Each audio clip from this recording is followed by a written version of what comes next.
In this super quick After Effects tutorial, we will learn how to make this trippy and glitchy effect in After Effects, which is super simple and can be used in music videos or edits or wherever you like. And it's just one or two effects, so let's just go right into it. So let's make a new composition and just import our footage, and maybe let's scale it to the composition size. And now let's start with the first effect, which is the offset effect, and this one is basically the most important one. And for this one we just have two values, so super simple.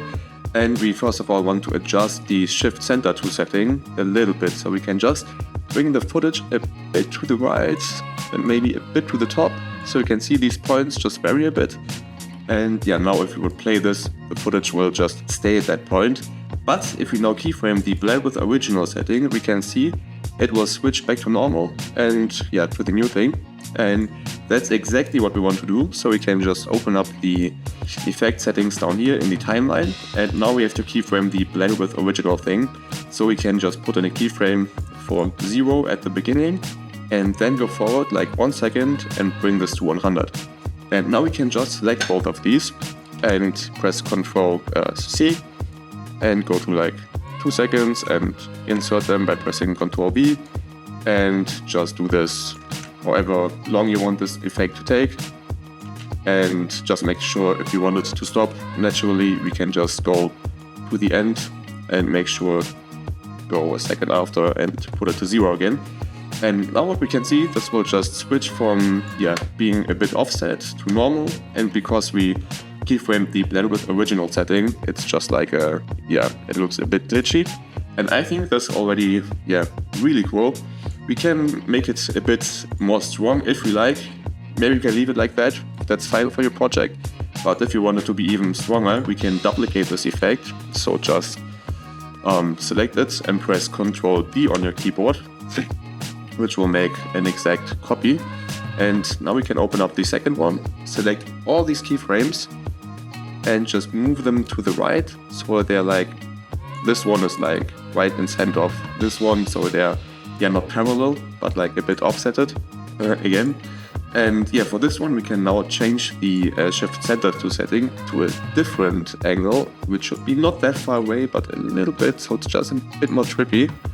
And now we basically have like, it looks like we have 3 layers on top of each other, which just glitch a bit and move just like this.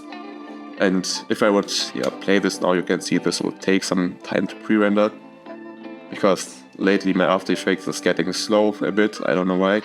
But I think this looks super cool, exactly like we wanted. But as I said, if that's too strong, we can just use one of these, that's completely up to you.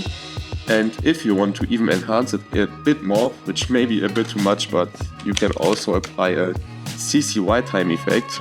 So just select this one, bring this in here, and maybe we can change the backwards steps to 3 and the forward steps to 0. And now we will get even more of this kind of offsets, or I don't know how to describe it, but if we it's just a minor change, but I think sometimes it can look quite cool, especially if the footage is moving fast. We can see like a bit more of this flow, or I don't know how to call it, but it should look more glitchy. Maybe we can see it more if we deactivate the second offset thing. But probably in this case you don't see that much of a difference, but this one should look super cool. Oh yeah, actually you can. So as you can see, we have like if we now have like fast moving objects, they get a little bit blurry and a bit more trippy, whatever you want to call it. But that's the final result, and I hope you enjoyed this one. I would play it for you, but it takes ages to pre-render, so just try it yourself, and good luck with that, and see you next time.